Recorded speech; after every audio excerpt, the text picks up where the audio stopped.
So writing down the top 3 things that are causing you the most pain right now. So thinking about what's really, really causing you a lot of pain right now, but also marking that from 0 to 10. So how painful is that? 0 being no pain and 10 being excruciating pain. And that's going to help us get a baseline for you, where you're at right at this moment. It's really important for us to recognize the things we can control and also to be very clear-eyed about what we cannot control. Many of you come with unresolved emotional wounds from previous relationships. Some of you are actually in process of relationships ending and really struggling with that. Many of you have trust issues and you might be fearing getting into new relationships. You might be very vulnerable because of past heartbreaks. Some of you want a fresh start. Some of you don't know how to think about a fresh start. Some of you are just still reeling from what has happened so far to you. Many of you are grieving a long-term relationship ending. Many of you have commented about people just upping and leaving and how incredibly painful is that has been for you, where you've been with somebody for many decades in many cases. I've read women who've said 36 years, 25 years, over 40 years I read of a woman saying, you know, my partner just said, I don't want to do this anymore, and just got and left. Or partners going and not even speaking to you for weeks on end to let you know what was going on. Very, very painful things.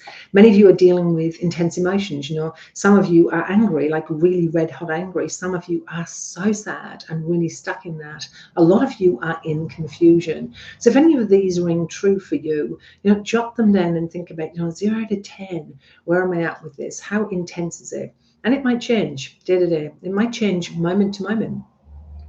Many of you are not feeling lovable or worthy, and many of you are struggling to make decisions about what is the very next right step for you. What do you need to do next to cope? And some of you are like, just getting through the day is what I'm about. Like just trying to get through the day is what it's about for me right now. Some of you are concerned about repeating negative patterns or dysfunctional behavior, where you have been in multiple relationships where things have gone very similarly, and so you're wanting that to not happen again. Some of you, of course, are struggling with the impacts of trauma and have had abusive relationships, and you ladies have talked about that in the group. And I understand that that can add an additional level of complexity to things. Many of you are fearful of abandonment. Lots of you don't know how to, or many of you don't know how to, but many of you don't know how to maintain boundaries as well. So it's setting a boundary and keeping a boundary and letting people know, hey, here's my boundary and that's not okay with me. And some of you self-sabotage. You get into the space of doubting yourself or making choices that aren't in your best interest. So if any of those apply to you, give me a thumbs up or a love heart or something in the chat so I know that some of those apply to you. And those are some of the things that I saw in the group yesterday and today. I want you to know that the single goal that I have for you and for us this week, just one goal, and I want you to think about, okay, Debbie, my one goal for this week is, now, often when we say being happy, happy is not a destination. It's a side line of what's having a life that feels good. It's about, you know, happiness isn't a goal. It's something that happens when we're living in integrity and we're happy where we are.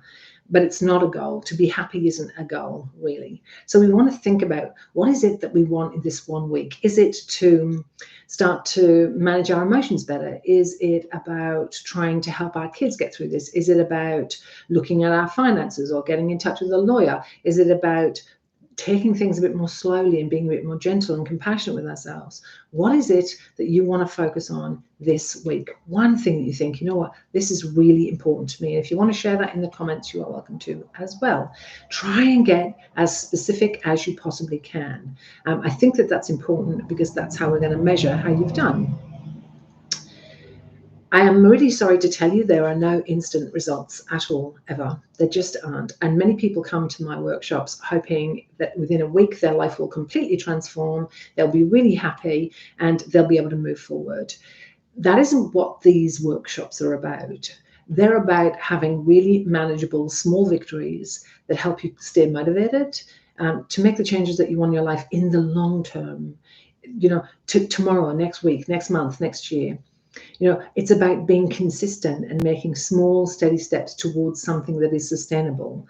And that's really important. I think when we want those quick fixes, what happens is we skip parts of the process and we can be back in the same situation again. And some of you are with me for the second or third time. This is not your first rodeo. So lots of people want to dive in head first, get to the finish line as quickly as you possibly can. And I want you to know that that's not going to be helpful. It's about really having a strong foundation, setting some goals, and really leaning into the fact that what I want to teach you is about making changes that are going to be sustainable, and really lean into the next chapter of your life. Hopefully, the chapter that is going to be amazing and fulfilling and perfect for you.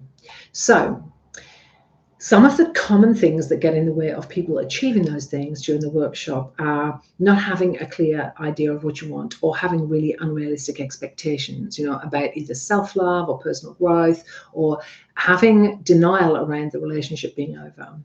Sometimes it's about a lack of commitment, or, like, hey, I really need this, but something came up, I'm too busy, I don't have time, or fear and vulnerability.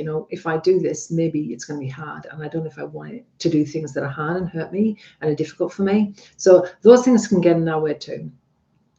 Sometimes we don't plan well. I don't know about you ladies, but I have 4 kids. And when my kids were younger, my life was busy as. So I would have kids to run to school and get them home, and cook and clean and wash and iron and work.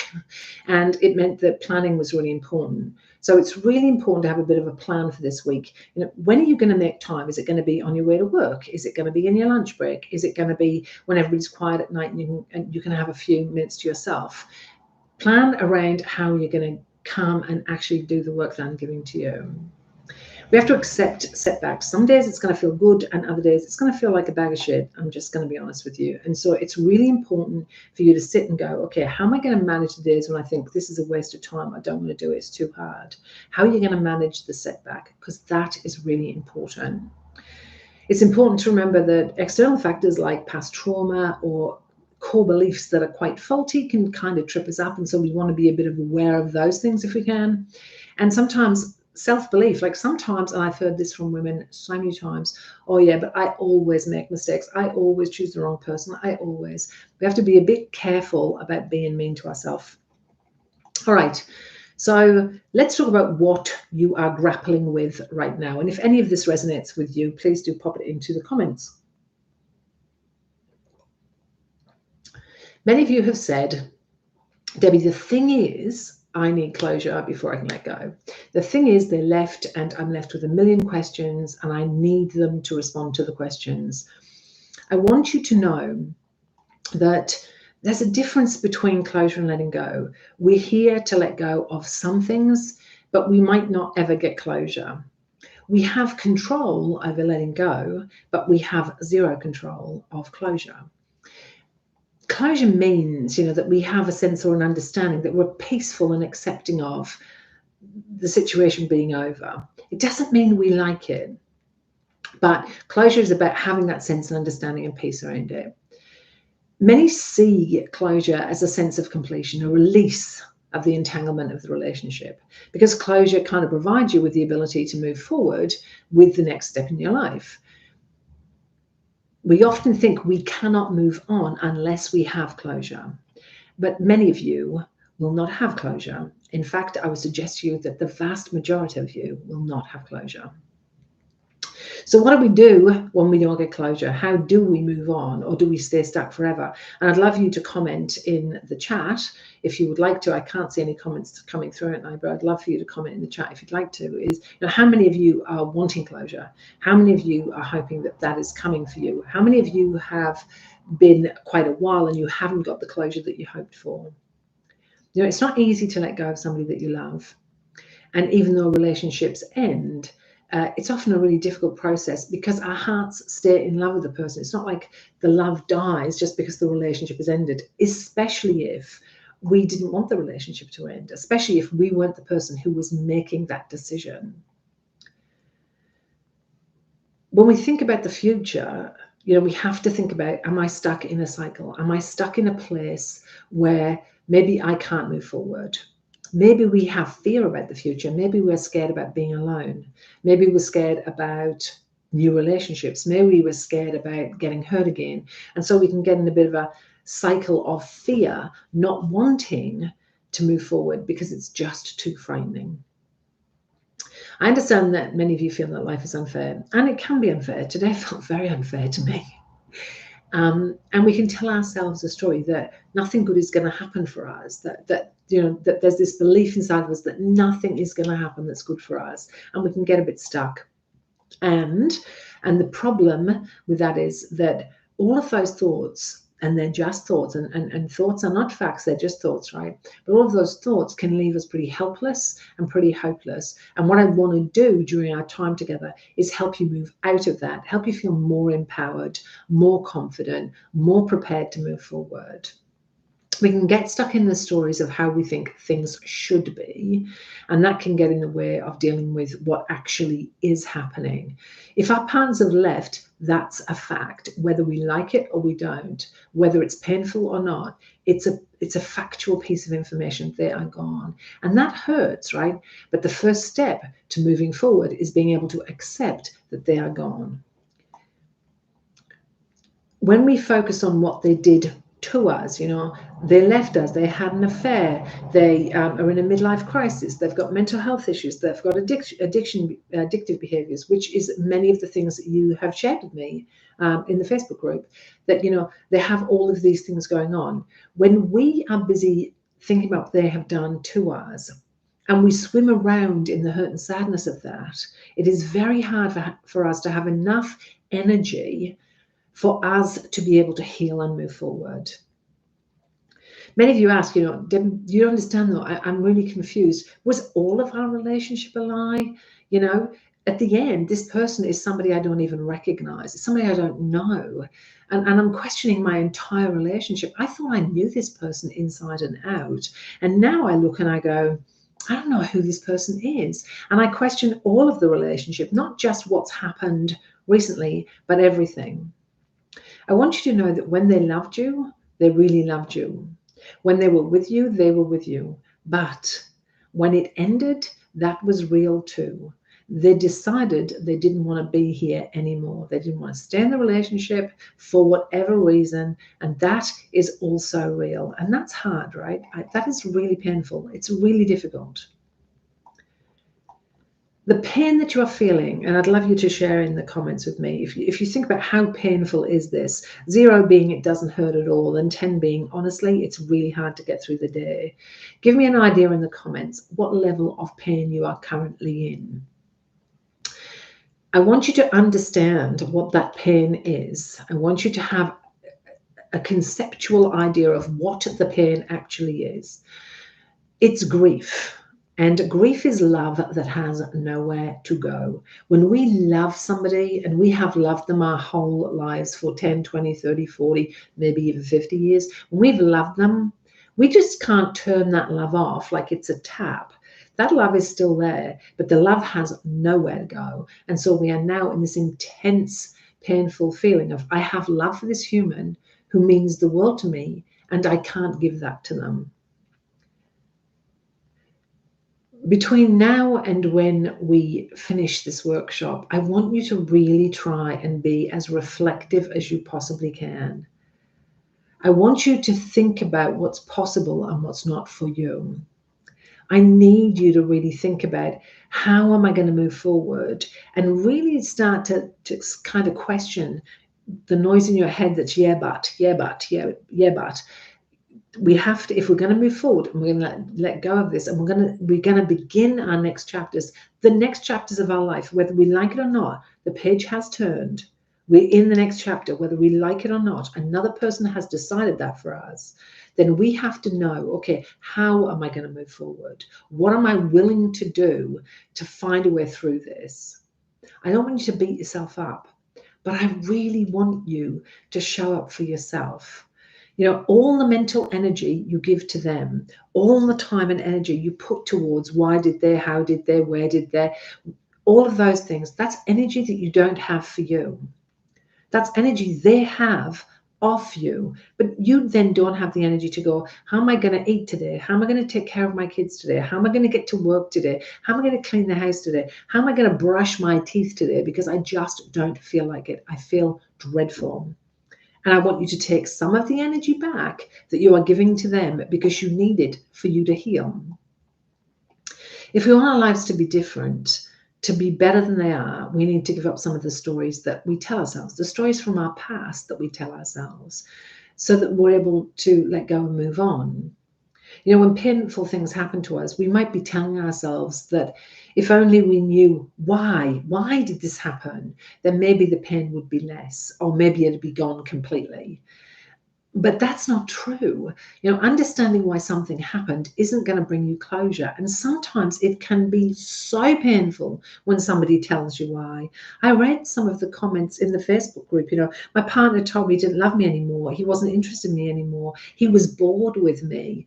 Like, those really hurt. So knowing why somebody left isn't going to change it.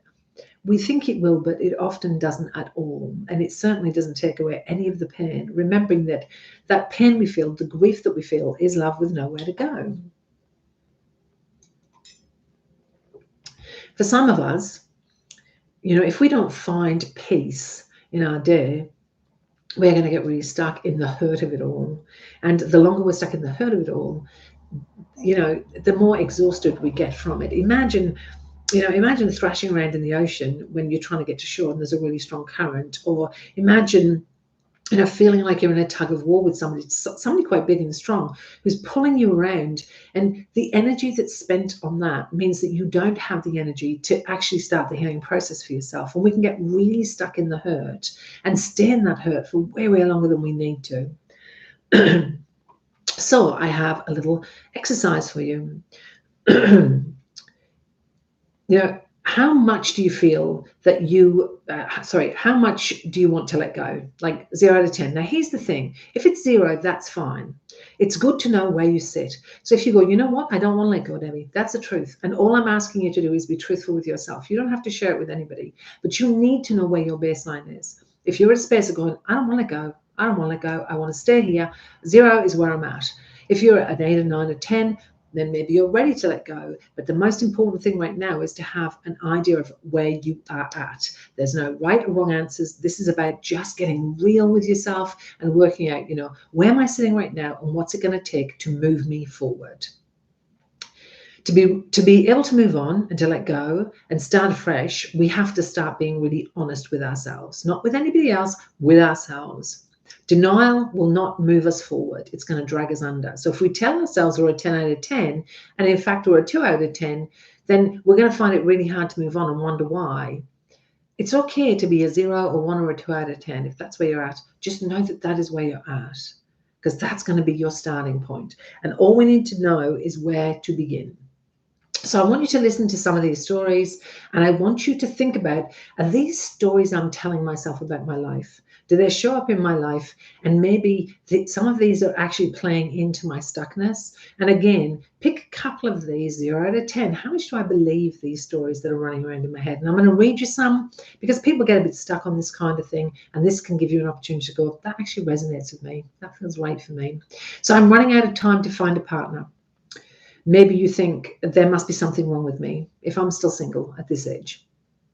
Maybe you are sitting thinking, I should have actually been settled by now in my life. Maybe some of you are thinking, you know, being single at this age actually is a sign of failure. If a relationship ends, it's a sign of failure. Maybe you're thinking, you know, I'm not desirable or attractive anymore. And so it's going to be really, really difficult for me at my age. Maybe you are thinking, maybe I'm destined to be alone. Maybe I'm never going to find love. Maybe this is it for me. Maybe you are thinking, you know, if I'm not in a relationship, then who am I? Like, what sort of person am I when I'm single? Maybe that's changed around your family and your friends, because now you're not a couple anymore. Maybe you're thinking, who's going to accept me with all of my past baggage? Who's going to accept me as I am? Maybe you're thinking, gosh, you know, at this stage of my life, there'll be no new people for me and I'll be single forever. Maybe you're thinking, I don't want to ever have a relationship ever again. Like, I don't want to be around anybody. I never, ever, ever want to be hurt ever again. Maybe you're also thinking, you know, finding love is really hard, that there are no good people left out there. It is really challenging when we have stories in our head about, who we are, what's important to us. When long-term relationships end, it doesn't just shift the relationship, it shifts so many things. Maybe our home, maybe our friendship group, maybe our extended family, maybe our in-laws, maybe our children, maybe our finances. It can impact so many different things in our lives. And we can begin to make up stories about what the rest of our life is going to look like, what the next chapters are going to look like. And it's important to kind of know the things that are in your head about that, the things that get in the way for you that are about that. And once you know those, it's okay. Then you can sit down and go, that's a belief that I have that might not be helpful to me moving forward. I want you to know that we create our own reality. Now, people say to me, that's great, Debbie, that's bullshit also. And I want to tell you that when I say that, what I mean is the things we focus on, the stories we tell ourselves, the stuff that goes on inside of our heads, that stuff does create our reality because our brain filters information out. And so what happens is what we believe and what we focus on gets bigger and bigger and bigger. And what we don't look for and we don't see gets smaller and smaller and smaller. And what can happen there is we start to believe the stories in our mind, and that actually means those stories come true for us. I want you this week to just be open. Open your heart and mind and think, today, for this small moment in time, for this week in my life, I'm going to be open to just learning something new. I'm going to be open to question things. I'm going to be open to get really honest with myself and get really vulnerable. I'm going to be open to making changes. And these changes that I'm going to share with you aren't just about the relationship ending. They're about your identity. Who the hell are you? Do you know who you are? Like, seriously, let me know in the comments. Do you know? 0 to 10. Do you think you know who you are? Are some of you really lost at the sort of 8 or 9? Are some of you really confident? You're like, I know exactly who I am. I'm really confident with who I am. Knowing who you are is really important. What I find for women who've been in long-term relationships is a couple of things. Maybe you're in midlife also, like me. And maybe you are menopausal or perimenopausal. Maybe you have teenage children or your children have grown and left home. Maybe you are thinking about the future and thinking about maybe going part-time or retiring, or you have retired. Maybe you were thinking this was the moment when life was really going to change and you were going to do all those things that you had wanted to do for so long. And then this happened. And you're like, I don't know who the hell I am right now. I have no clue who I am. I don't know who I am. If I'm not a wife and a mother, if I'm not those things, then who am I? Because for many of us, whether we like it or not, women's identities, especially women in midlife, our identities are mostly about other people. My aging parents, my children, my partner, my colleagues, my friends. And so our lives are built around that story of who we are in relation to other people. And when things fall away, we go, who am I in all of this? I have done so much for so many people my whole life. I don't have the first clue who I am right now. This week is 100% being focused on you. Not what they did to you, not what they said to you, not what you feel should be happening, but really looking at you and what you want the next chapter to be. We can control nothing except ourselves. Not people, not places, not things. The only thing we have control over is ourselves.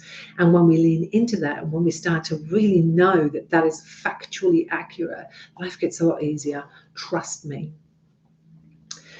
I want you to come to this week, looking at life through a different lens, a more honest lens. What sort of limiting beliefs do you have? Women can't succeed. Older women can't have happy relationships. We should be married for life. Like, what are those core beliefs you have that might be holding you back? What about expectations? I didn't think this is where I would be in my life. I expected to stay with my partner forever. My kids don't know what to do about this. Those expectations that are on us. Maybe we listen to the whispers of the past and we start to believe, people who might have told us, you're not good enough, you're not worthy enough, you're never going to amount to anything. And we start to believe it. It's really important to get to the core of what you think and believe, because from there you can start to rebuild and change it. I work every single day of my life with women from around the world. Women, I have women in my membership who are over 70 years old, who are out dating, who have decided that there is still plenty of life left in them and they want to have a rich and meaningful life. And that means they have to plug into themselves. Some of them have never ever done that their entire lives. Some got married at 16, 17 or 18 or 19 or 20 years old, very young. Some had kids. Some sacrificed a lot of their own wants and needs for other people. And now they are faced with this space of, well, what the heck do I do now when all of those things have dropped away? I promise you that this could be the very best moment of your life. It may not feel like it right now, and I'm smiling to myself because when everything went to shit earlier today and I was having heart palpitations, I was like, I've been suspended from Facebook. I can't believe it. And Kathy then said to me, I've been suspended too. I was like, what the heck? I've been on Facebook for, I don't know, 2029, a long time. And like, it's stunning, right? So today was about going, okay, practice what you preach. How are you going to work around this? What are you going to do? I can sit in the fear of it all, or I can do something. What am I going to do right now? And what is the very next right thing to do? Like, okay, first of all, I've got to work out, emails and writing to you and getting you to know and letting you know in the Facebook group and getting my members to come and support me. Like, what's the very next right step? That's what life is about. Everybody is going to experience something that takes their breath away in their life, every single one of us. And in that moment, we have to be ready with the tools to go, what is my very next right step? What have I got to do here? So many of us sit in autopilot. I don't know how many of you have or were or are currently sitting in autopilot, but we have to decide, right? We have to make a decision. Am I going to stay in this place? Am I going to stay stuck? Or am I going to do something else? And some women will say to me, Debbie, that's great, but I don't know what to do. Like, that's really great. I don't know what to do. Here's the good news. I do. And you're in the right place to find out, because I do know what you can do. I know the very, really, really good things that will help you move forward, the things that will help you cope, the things that will help you look after yourself, the things that will help you face the challenges that are coming. It's important to understand. If you've been in a relationship for 2 years, actually, I'll do this different. If you've been in a relationship for 10 or 15 or 20 years, you came out of that and coped really well, and then got in a relationship and you were in it for 2 years, the pain you may be feeling right now is compounded grief from the first and the second relationship. You might be in a relationship where you were with the person for 30 years. There's no way you can grieve that relationship in weeks or even months, and possibly years. It might take 2 years to move through the grief of that. The bottom line is to go, okay, today, in this moment, right now, this second, what can I do? What can I do to help me get out of autopilot and start being in my life? Yeah, we can get really stuck in being stuck, and it can be a comfortable place sometimes. So we have to ask ourselves, how are we going to do this? What are we going to do to help us move forward with this? What are we going to do to make sure that we're okay, to make sure that we have what we need, that our lives are how we would like them to be? The bottom line, whether we like it or not, is that we have to show up today for us. We have to be willing to go, okay, in this moment, I'm going to have to take charge of my life. I hear stories from women, and my personal experience, by the way, a long time ago, it feels like a long time ago now, my children were all very small. I was single and I had 4 kids. 2 additional needs, and life felt really freaking hard, and I had to learn how to do things. And I remember getting a kitchen knife, a butter knife, to help me try and fix a louver door that one of my kids had broken. I remember going to the hardware store and buying my first screwdrivers and things. I remember crying in the hardware store because I just thought, this isn't fair. Why have I got to do this? I've got 4 kids on top of everything else. And I had to learn to do things that I hadn't done before. And I've learned from that how resilient I am. I've learned from that I have capacity and I can do hard things and I can show up for myself, and that it's okay for me to be stuck in this moment. But I have to choose right here, right now, today. Do I want to make a change? Do I want things to be different?